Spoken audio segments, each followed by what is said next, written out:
Music and theatre, drama. I love drama. I still do. I was going to say, I do. I bet See, you do. We know that. We've been with you many times, Les. Well, he runs that business. When he gets an invoice. What?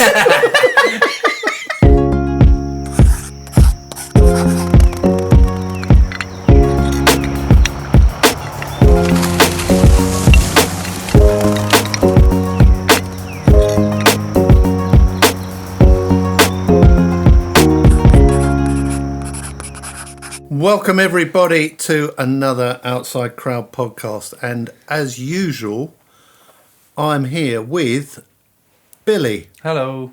Ryan. Yo! And did you notice how I did that? I did that in the different order this time, just to did, try we and did. confuse them. That's But, just because it's the way that we sit on the sofa. but they were actually concentrating, so that's good news. So I was running my notes there. I was running my notes. So this one, but you've heard a lot about their businesses and that they've got good systems and they've got lots of Systems in place. good stuff going on. But how much do you really know about your favourite outside crowd celebrities? That's true. I don't know about myself. So we're gonna find a little bit more about them. To be fair. So, boys, Billy, tell us a little bit about your background. Tell us about yourself. What do we not know? Where did you grow up? And where did you go to school? So I grew up in Downton Abbey. My father was Lord of Grantham. So I grew up in Tunbridge Wells, in a little village called Speldhurst, which I absolutely loved. Went to primary school there. 2 sisters, a mum and a dad. And yeah, I was there. I moved there when I was 2 years old, so I don't remember previously. I think I was in Langton Green before, and then grew up in Speldhurst. I absolutely loved Speldhurst School. It was amazing. It was about 90 pupils or something when I was there. Wow. And they were good because you'd have like cookery classes and we'd go out and we'd like sketch bugs and stuff. It was very much more focused on that. Now, I've seen what some children learn today in primary school, and I think we've kind of lost a little bit of what really matters when you're that age. You know, I think you should be learning. I think it's coming back though. I would say it's Do you think so? I do. What is that thing? Well, I think when you're in those fundamental years of learning, which I think is, you're learning all the time, obviously, and you still learn now. But I think those instrumental, formative years from the ages of when you can speak to when you go to secondary school, so the primary learning school. Recorder. Yeah, like you should. Yeah, I'm not learning recorder, but music is a good one. Yeah, but yeah. like you should just be learning how to be a human being. You know, like learning how to speak to people nicely, learning how to respect people, learning how to do things for yourself, like cooking, and just like learning the ways of the world and way things work and what people expect, and what's rude and what's not rude, and how to be polite and that sort of thing, and then going around your friend's house and making sure you say thank you for having me and that sort of thing. So what happened to you? So did you do that?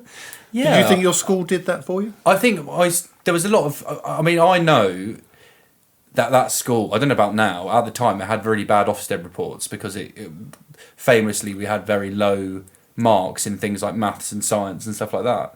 But I remember everyone being very happy there, and all my friends absolutely loving primary school. We made some lifelong friends from primary school, and we were always out on our bikes and always just like, there's a big group of us after school, and it was just lovely. And I think very, very fondly of it, and I think it was some of the best years of my life actually. Oh, nice. Yeah. And if I ask any of my mates who I'm still mates with, they always say that. Oh wow! Like we had a proper childhood. As soon as we were back from school, we'd be on our bikes and meet up. We'd go play football. We'd go into the woods. And we'd be in there for hours and hours. Days, and hours. Days. In the summer holidays, we were gone for days. Yeah, that's it. And it was so good. And I think some of that might be lost. I haven't got children of my own, but I think yeah. Anyway, And so that I was a bit so, beside. that was up to about the years up to 11. So at 11, then I went to. But we'll stop there. Okay. Ryan. Oh yeah. What about your formative years up to the age of 11? What are you willing to divulge? Well, that's what the courts will let me. So I was a wee. Well, what? So I was born over in Surrey, and I grew up. I'm sorry. And I grew up in a place called Woldingham, which was very nice. And I went to Woldingham Primary School, which it does sound very similar to yours there, Bill. because we had a lovely woodland there. Woldingham's meant to be pretty. Woldingham's a yeah. Yeah. I was there was a lot of high end people there, and I was the one dropped up to school on a horse or a tractor, and so that was me. I used to live by the station, not the everyone was like, oh, Woldingham, no, not that bit. But so yeah, Woldingham School, Woodley School, sorry. Was absolutely amazing, and Bugsy's son actually he's been enrolled in it. And really? It was absolutely amazing. He said, Ryan, he walked down there and nothing's changed. He said the smell's the same. He said it's just really? Yeah. So I'm gonna go with him one day to pick his boy up, because it was just.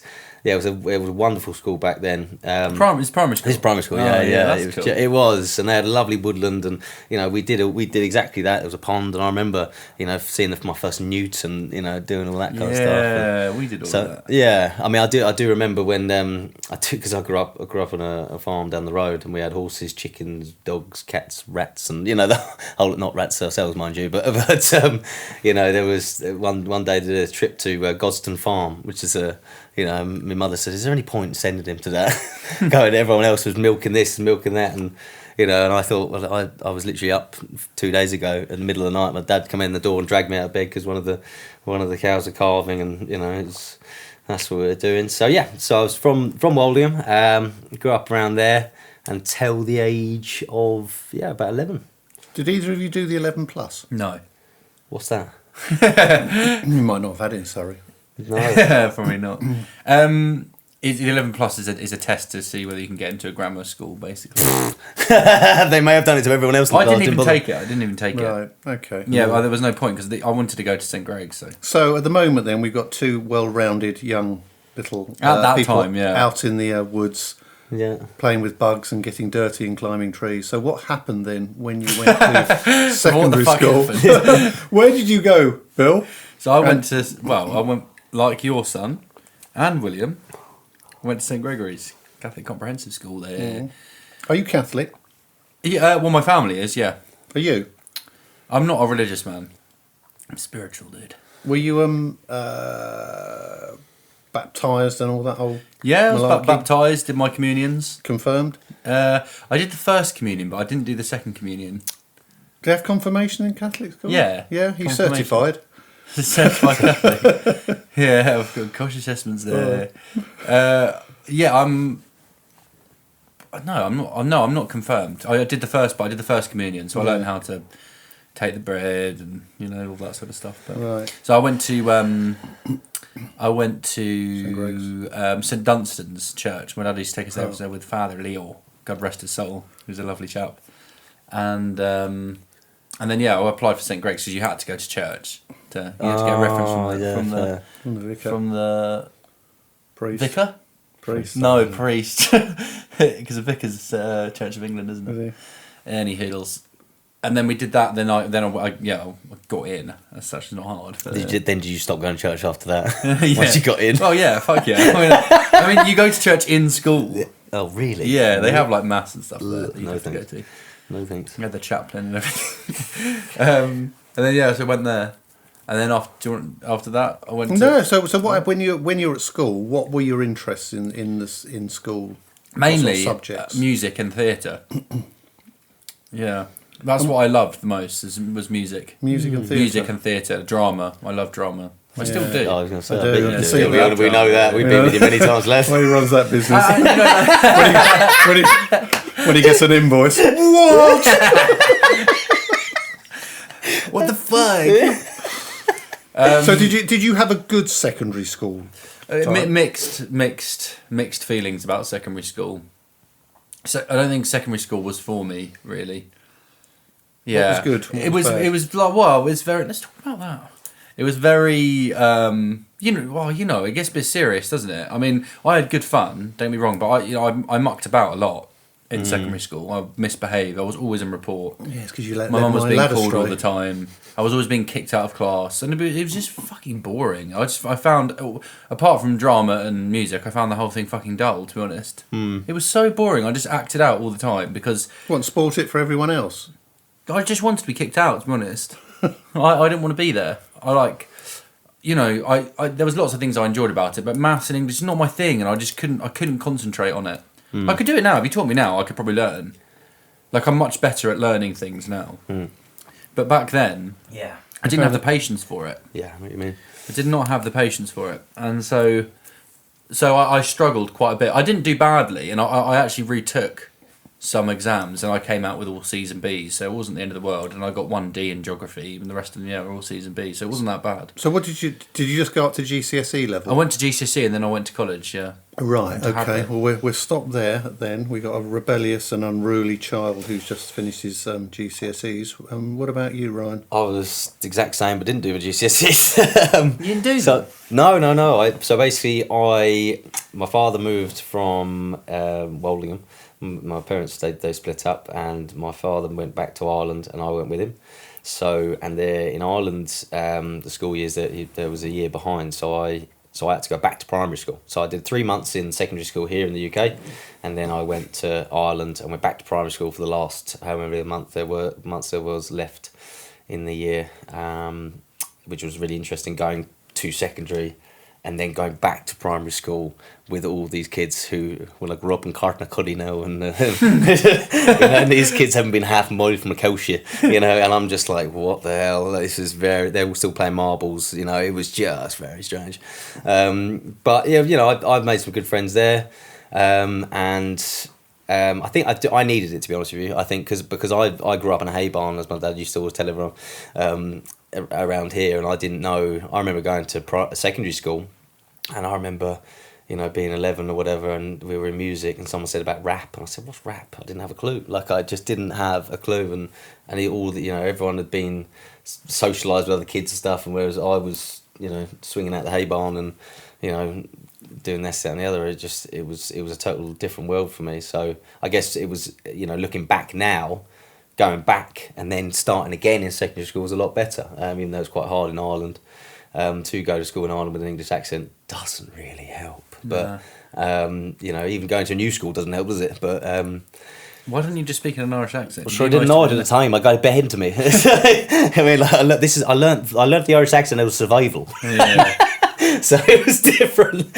So it was very, very different. So, but yeah, so I moved to Ireland with my dad. Like I said, I went to secondary school there. And did you enjoy it? Or was it challenging? Was it demanding? Did you find it difficult?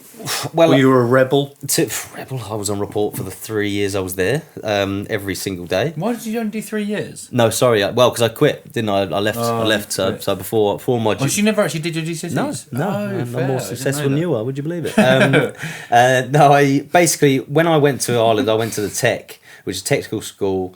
Up to Tech. The lads from Enniscarty listening now.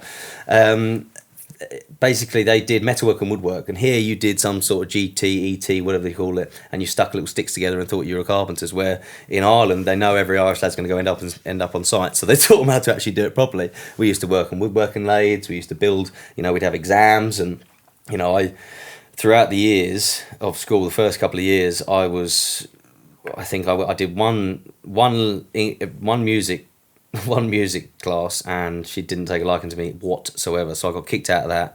They put me into business class, would you believe? And I lasted again two classes. So they put me in double. So there was, in our year, there was A, B, and C. So year 3, A, B, and C. Third year, they call it 3B. I was in, and I ended up doing woodwork for my class as well as 3C. So I did double woodwork and double metalwork. So I was I'd be well ahead of the game in all of my exams and stuff, because I was doing twice as much woodwork and metalwork as everyone else was doing. So did I enjoy school? At the time, no. Absolutely not. It was a hard task, defending myself every second day, but it was where I learnt. It's where I learnt what Green Street was, football factory and all that. I didn't know what it was, but I was taught that's how. He said, "What team do you support?" And I thought, "I don't support any team," but I learned how to grit my teeth and speak through my teeth when someone was at me. But I learned that from them, not from the film, because if I did it, they'd shit themselves. If I go like that, go, come on in, through my teeth, and I was like, why am I? I learned that from defending myself, not from the film.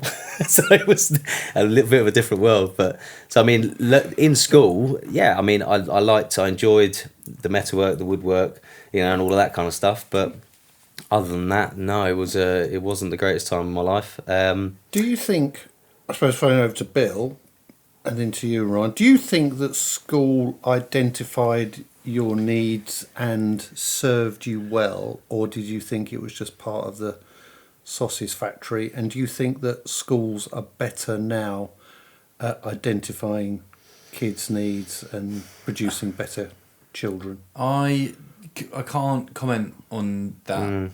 I can't comment on that. I mean, all I can... That was a bit of a waste of a question, isn't it? Wasn't it? No comment. I can say... Well, I think there's different schools, isn't there? The school I went to, I don't think it served me very well. Do you think it identified your needs? No, I don't think it identified my needs. I mean, some teachers did. I mean, some teachers were really good at saying, you know, they knew what I needed and they knew how to, you know, direct a lesson to help me more and other people like me more.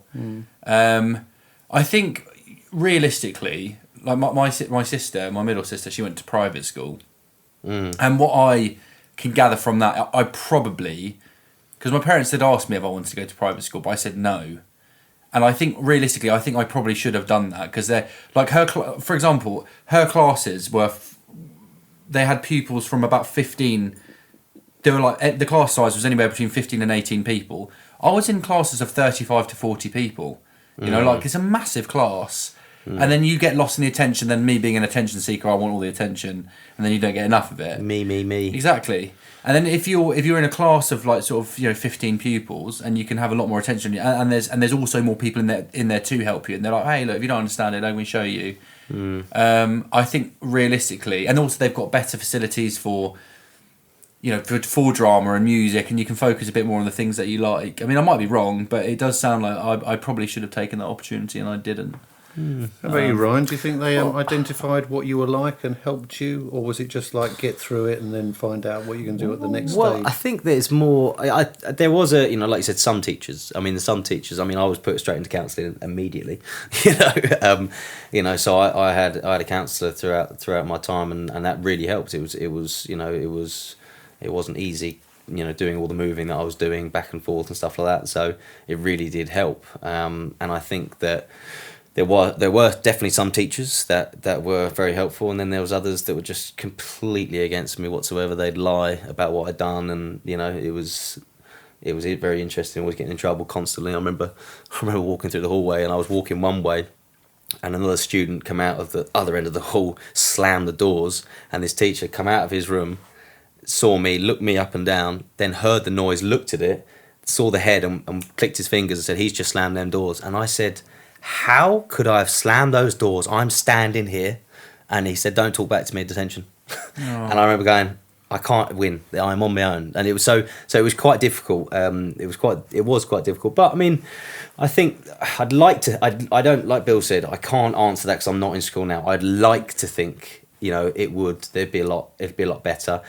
But now thinking more on it, I guess maybe the pendulum could have gone so far the other way that it's, you know, there's a lot of kids out there need a lot of help, but how far do we go? You know, I know that I definitely needed it, not saying, you know, that I didn't get all of the help I needed, especially as me, you know, my writing and spelling wasn't the greatest, and the confidence in that wasn't the greatest, and I did get help with that.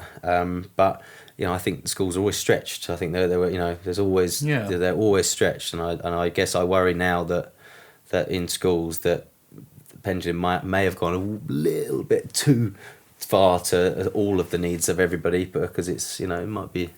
But, you know, that's only my 2 cents in the matter. No, I suppose it's because I was sort of wondering how you get different kids nowadays have like different needs. I mean, especially where there's so much reliance on social media and how they're responding to that.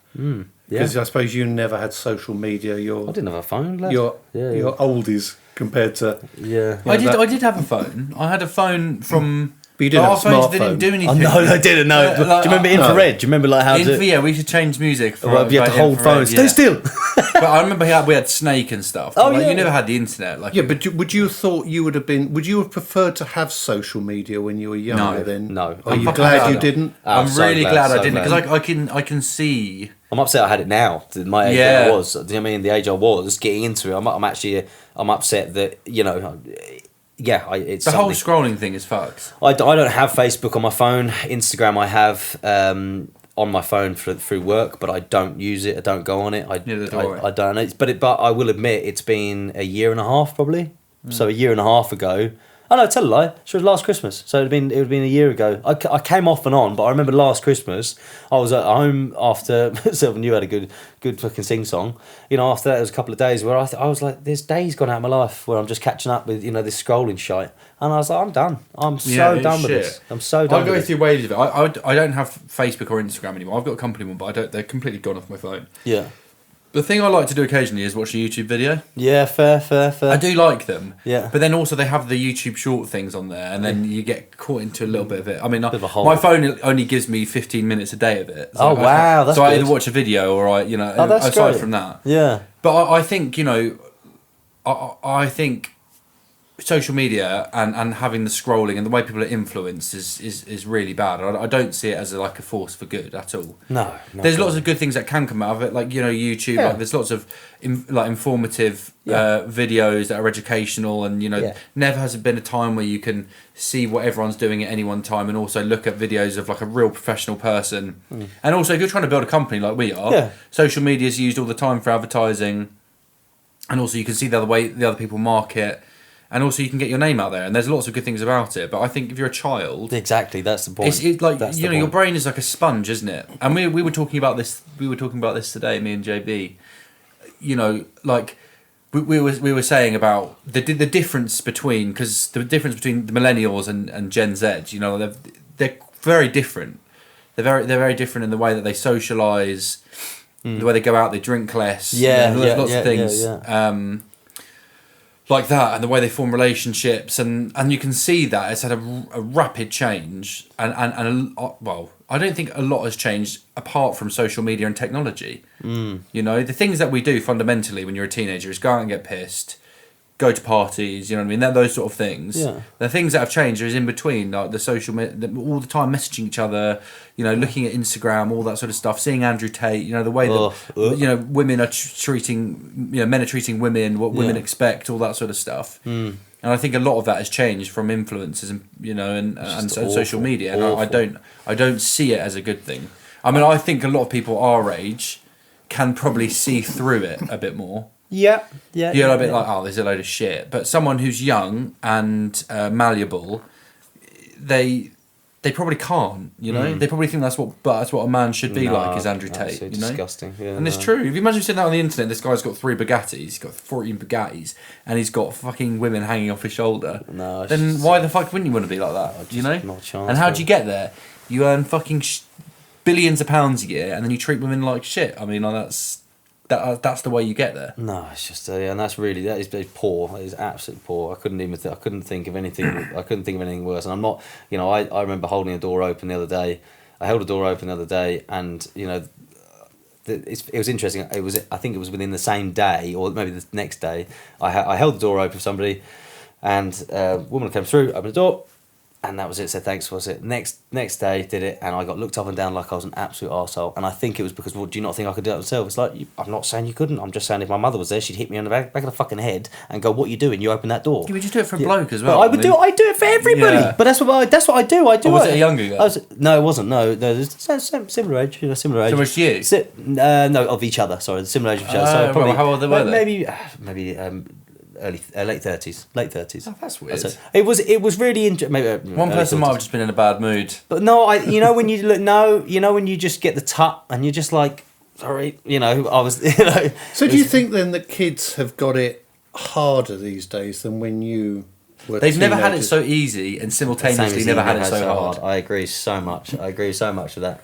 I agree so much. It's not. I'd say navigating the modern world is very, very difficult, and there's a lot working against you.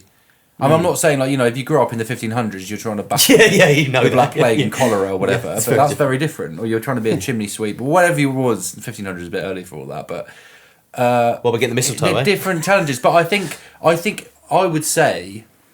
It was easier to be happy, probably. If you're exposed with the Black Plague. No, well, I mean, I think when your options for stuff is so small. I mean, What do you normally do? Like you go out and you do what your dad did. Okay, so if he was a farmer, you're going to be a farmer. You know, if you're a lord, you're if you had a son, he's going to be a lord. You know, where do you live? You normally live in the village or the town that you grew up in. Yeah. Your girlfriend was the person who lived opposite you. Your or wife, the village next door. Yeah, or the village next door. Or you know, and it was I think you should go out with Lady Crowborough's daughter because father's got a very good farm and well, not a very Bring good the farm, prize pig very down. good estate and blah, blah, blah, whatever it is. Yeah. And a lot of things were chosen for you, and they're kind of like, and you were happy with that. And now you've got dating apps with a million different people on it, and that's a difficult thing to navigate on its own. People have different expectations, and then if you're like there's a big expectation to have a career that earns you loads of money and stuff like that, but then also you kind of need one because everything's so fucking expensive now. So you do need to earn lots of money to have any sort of life, especially if you live in the southeast of England. Yeah. So there's expectation, and there's also the necessity, of working hard, and then there's all this choice and stuff, and then it's tricky. And on that, I think what's really interesting is the instant gratification that people want. So like when you're scrolling, you scroll and your whole body is searching for the next thing because the next thing's going to be better, right? That's the whole idea. When you get pizza, you get it now. You get your dopamine hit. You get your dopamine hit. When we watched a series back, when we watched a series, we'd have to wait every week for that series to come out. Now you can watch the whole lot and download the whole thing. But what that doesn't transfer into is relationships, friendships, job satisfaction. And that's what gets me. It's like these things take time, and you must give them time. And it's I don't feel that I think people get very frustrated very quickly. I'm someone who comes to us. It's like, you're going to be on that mixer for 2 years. What do you mean 2 years? I want to be a landscaper. It's like, yeah, bro, don't we all? You know what I mean? It's like, you've got to do your years. You've got to put them in. And it's really interesting. People go, well, no, I want it now. It's like, that doesn't happen. The progression in a job doesn't happen overnight. It takes years of experience to get to where you and I are. If you think about the youngest chap that works for you, Bill, and you just went, right, that's it, I've stopped working, I'll sit here until that's it, no more. How many years will it take for that person to get to your experience? It'll take years for them to get there. It doesn't matter what happens. If you carry on, they're never going to catch you. And it's about that. It's about understanding that things don't happen overnight. And I see that a lot. I see that a lot of times in relationships, and friendships. It's these things take time, and that's what builds a great relationship. Yeah. Yeah. So do you think there was, when you left school then, was there expectations on you then to make a lot of money when you left? What were your priorities when you left in terms of finding jobs? As you said that, I do remember. I sort of always knew that I was going to be a tosser. Very good. I always knew that I was going to go to Hadlow. I thought I was going to do that. Actually, there was a time where I thought I was going to go to the choices where I was going to be sort of like in amateur dramatics or something. I was going to go do I was thinking about going to the Brit School or whatever. Oh wow! But one of my teachers said to me that people, majority of actors, they have the highest unemployment rates and it's really hard to earn money, and that kind of really put me off. And it pisses me off because I really wish I'd pursued it. Yeah. And then so I knew I'd go into some sort of land-based study. But I remember a teacher, I was playing up in maths, and she's like, you need right, Billy, you need to concentrate, otherwise you'll end up as a bin man or a gardener. And I was like, I want to be a gardener. I was like, well, I fucking want to be a gardener, so fuck you. You can just go, great, I don't have to concentrate. Yeah. But no, I don't feel like there was that expectation. The expectation was a bit more, it was more of like, oh, what do I do? I don't remember ever it feeling like, I need to go out and earn loads of money. It was always like, it was like, we never had just kind of finding something to do, a lot, something that you'd like and you felt me. Was that the same with you, Ryan? Well, it's funny talking about the bin man thing. My dad always, because I used to be. It was my dad always said to me when I said I'm not going to finish school. I said no, I'm done, because I was going to go to the army, and I was 15 when I left school, and I went into Croydon Barracks, and they said you've got 6 months until you can apply. And it's funny because my mother didn't want me to go at all, but when she was in this, and they said, "Oh, you got 6 months to wait." She went 6 months. Well, why can't you take him now? Why not? I said, well, because he's not 16 yet. And she leant across and went, "Well, he's a bloody good shot." that's what she said. That's what she said. But my dad pulled me aside and said, "Look," he said, He said, "Do what you like, do what you want." Myself and him, unfortunately, when I was a kid, I was growing up and I was becoming a young man, and he said. We'd hit heads a wee bit, But he pulled me aside and said, look, if you became a bin man, he said, I would tell every one of my friends that you're a bin man, and I'll be so proud because I'll be happy for you. He said, if you had to be a bin man, that's when I'll be upset. He said, the difference of choosing something and having to be something. I'm not saying anything about bin men at all, anything. It was just the example he gave. And he said, just finish school. He said, please, just finish school and get your grades, get that behind you, and then after that, choose what you want to do. And that's all he said. So, I mean, there wasn't expectation, to earn lots of money at all. It was just he asked me to finish, and I didn't. And to be honest with you, I'm not unhappy about it because I came back from Ireland. I had 6 months waiting list. I went to work for a chap. I went to work for a company. And within 6 months, they offered me an apprenticeship. By 19, I was fully qualified, site carpentry. And I had a business of my own, gardening at the weekends. And I was earning more money on the weekends than I was in the week. And I carried that on until I went full-time into the gardening. Then from there, landscaping. And, I had 5 acres of land and a few horses at 20 years old. And, 2 dogs running around the yard. And I was very, very happy. But pig and shit. Excellent. Pig and shit. So you found that those. So I suppose just wrapping things up a little bit, so we're getting towards our time. Your formative years, generally, you sort of enjoyed them when you're younger, and then it gets a bit more challenging once you get to secondary school, and then working out where you want to go to and who you are. I would say, in the grand scheme of things, the hardest years of your life are in your early 20s. Interesting. For me personally, like school, you're fucking about. Early 20s, it gets a bit more serious because, you do have to start sorting shit out. My parents were fairly keen for me to not live in the house anymore, so I think I moved out when I was 20. And 18. You need to take notes, Will. Yeah, so I was thinking. And also, like, like when you're younger, you get pushed around a bit more in the sense of, like, you say yes to lots of things, you kind of do things that you don't want to do occasionally, and they can be the smallest of things, but by the time you get to your, like, late 20s, early 30s, you figured out who you are a lot more, you're more sure of yourself, you can say no to shit, you end up doing a lot of things, you get rid of people who are shit for you. They all go out the window. Realise, and like, I've cut off a lot of people who I think are shit, and that's really helpful, but, it's like at school, you end up hanging around with people that you shouldn't be hanging around with, and that carries on into your early 20s. But I think with age and with, working on yourself and working with your friends and family and chewing stuff over and just going through the motions of life, I mean, I think certainly I would say I'm happier now than I was in my early 20s. In my early 20s, fucking... Jesus, no thank you. Who was I? Not a chance. Yeah, not a chance. Blimey. Yeah. So you're both grown up into... fine, rounded gentlemen. I wouldn't say Lost that. All my hair in the society. Yeah, tell us about it. Well, it's really interesting actually to find out a bit about your backgrounds and the sort of reprobates you were and how it's got you into into good careers and good businesses. So you've done well, and it's not always easy. So well done for that. Thanks, JP. That's all right. Am I complimenting you? I do. Can't be doing that. I do remember. I do remember the head of our school, Mr. Murphy. If you're listening, Mr. Murphy, we did some mock exams before I left, and I remember everyone got in their envelope, and he was searching the crowd, head up, searching, and he pointed, Murphy, here, and I went over, and he said, give me your results. No, give me your results. And I stood there, and I pulled them out of my pocket, and I gave him the envelope. He said, you haven't even opened it. And I said, you can open it. And he opened the envelope. He got it out really quickly.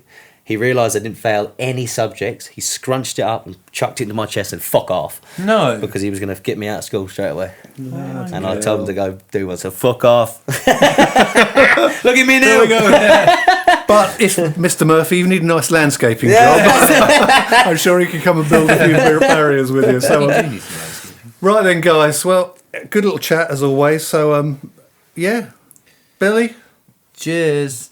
And Ryan. See you next time, guys. Great stuff. Yeah, we'll see you all next time on another Outside Crowd podcast.